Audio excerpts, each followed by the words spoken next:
Assalamualaikum warahmatullahi wabarakatuh. Selamat berjumpa kembali teman-teman semuanya.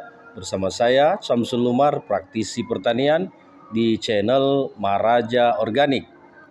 Teman-teman semuanya, beberapa hari lalu setelah Presiden Prabowo Subianto dilantik, selalu dalam beberapa pertemuannya dengan kabinetnya, para menteri-menterinya menekankan untuk swasembada pangan secepat-cepatnya. Jadi target dari Pak Prabowo Subianto itu harus swasembada pangan dalam tempo yang sesingkat-singkatnya. Lalu apakah swasembada pangan itu akan terwujud dan bagaimana cara mewujudkannya? Seperti yang kita ketahui bersama bahwa penggunaan lahan-lahan rakyat atau lahan-lahan pemerintah yang saat ini tidak produktif dikembangkan dalam food estate atau pembentukan sawah baru di beberapa provinsi, misalnya di Kalimantan Tengah, di Papua. Ini target yang yang ingin dilakukan oleh Menteri Pertanian adalah menambah jumlah sawah. Teman-teman, perlu kita garis bawahi bahwa menambah luasan sawah ini merupakan satu alternatif yang bisa mewujudkan swasembada pangan itu. Namun pertanyaannya adalah, apakah dengan membuka lahan sawah baru, swasembada pangan itu otomatis akan terwujud? Belum tentu. Karena tidak semua lahan sawah yang dibuat atau dikembangkan saat ini itu cocok dengan tanaman padi. Toh misalnya bisa ditanami, pasti bisa. Tetapi apakah produktivitasnya sudah bagus atau butuh waktu beberapa lama agar bisa sesuai dengan kebutuhan tanaman padi? Nah, ini yang masih dalam tahap penelitian. Mustahil teman-teman Indonesia akan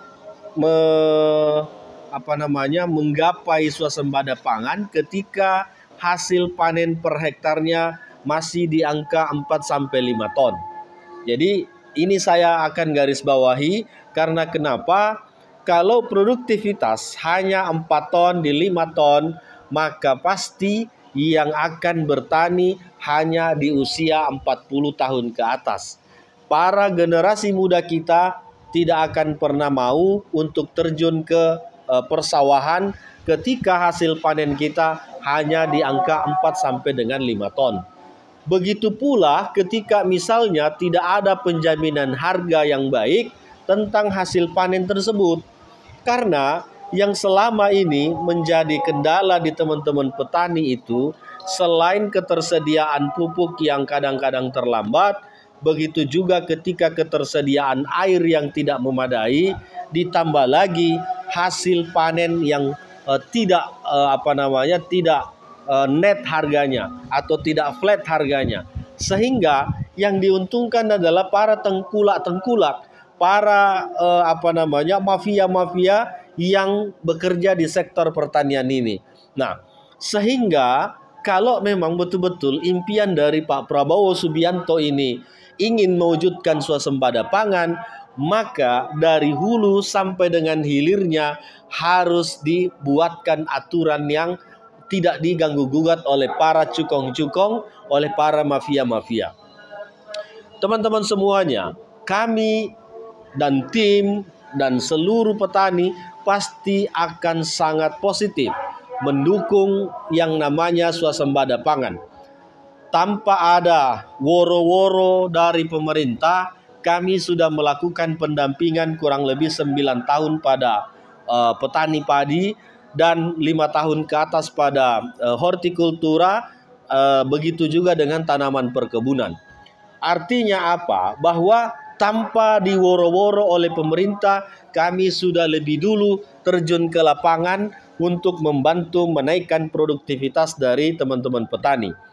Yang menarik adalah ketika arahan dari Presiden Prabowo, arahan dari Menteri Pertanian ini disambut baik oleh teman-teman petani, disambut baik oleh para akademisi, oleh para praktisi.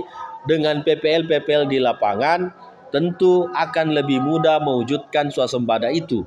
Tetapi ketika masing-masing berjalan pada titiknya sendiri, saya rasa untuk mencapai swasembada pangan ini itu masih butuh waktu yang agak lama. Nah, teman-teman, sebagai langkah yang paling efektif, pemerintah sudah membuka sawah baru. Ada jutaan hektar yang akan dibuka, baik itu di Merauke ataupun di Kalimantan Tengah.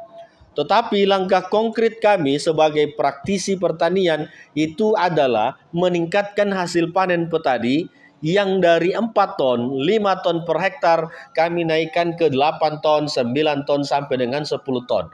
Karena dengan langkah yang konkret ini, menaikkan hasil panen petani merupakan cara yang paling efektif, cara yang langsung dinikmati oleh petaninya. Tentu kami menerapkan SOP-SOP yang kami sudah uji, yang kami sudah teliti, dan kami sudah buktikan. Beberapa teman-teman kita yang kami dampingin di Jawa Barat, Indramayu, Cirebon, Subang, dan Karawang, itu sudah bisa naik hasil panennya. Lambat tapi pasti. Misalnya dari 6 ton ke 8 ton, dari 7 ton ke 9 ton, dari 6 ton ke 10 ton. Ini adalah langkah konkret yang kami lakukan. Tentu itu juga harus direspon oleh teman-teman petani.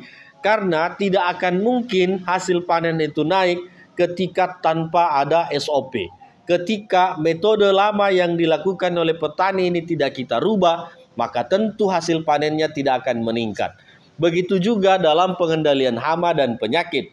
Kami sudah membuat formulasi-formulasi yang bisa mengendalikan hama dan penyakit itu. Karena musuh terbesar petani selain dari kekurangan pupuk, selain dari kekurangan air, salah satunya adalah bagaimana mengendalikan hama dan penyakit. Sehebat apapun tanaman ini tumbuh, ketika diserang oleh hama, mesti pertumbuhannya akan terganggu. Sehebat apapun tanaman ini mengeluarkan anakan pada tanaman padinya, ketika diserang oleh tikus, maka tentu akan terjadi problem dan akan menjadi gagal panen. Inilah langkah-langkah konkret yang kami lakukan. Beberapa video-video itu sudah dikirimkan ke kami, testimoni bagaimana bahagianya seorang petani yang tadinya panen 5 ton, sekarang panen di 8 ton. Bagaimana yang dulunya hanya 4 ton, kini bisa panen di 7 ton. Ini adalah langkah konkret. Belum lagi di tanaman perkebunan sawit, di tanaman kakao, merica, kopi, dan lain-lain. Ini adalah langkah konkret untuk bisa menaikkan status petani menjadi pengusaha. Jadi petani ini sebaiknya berprofesi ganda. Dia juga harus menjadi pedagang.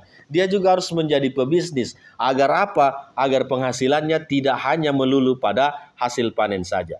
Teman-teman semuanya, 100% bahkan 1000% kami mendukung swasembada pangan itu. Tetapi langkah pemerintah juga harus konkret, harus dari hulu sampai ke hilirnya. Percuma lahan itu, sawah itu dibuka sebegitu luasnya kalau hasil panennya hanya di 3 ton. Seperti yang terjadi di Kalimantan Barat saat ini.